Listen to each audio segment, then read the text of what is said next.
6 kilo బియ్యం ఇస్తారు.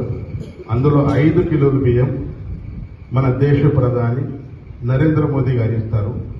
1 kilo మన తెలంగాణ ముఖ్యమంత్రి రేవంత్ రెడ్డి గారు ఇస్తారు.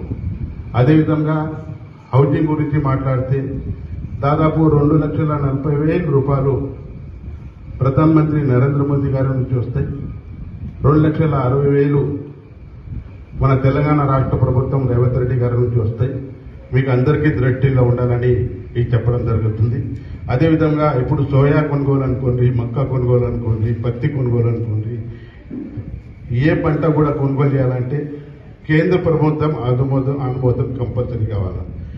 కేంద్ర ప్రభుత్వం పర్మిషన్ ఇస్తే రాష్ట్ర ప్రభుత్వం ఒక ఏజెంట్ లాగా, అంటే దానికి సబ్ డీలర్ లాగా పనిచేసి ఇది కొనుగోలు చేస్తారు. నిన్ననే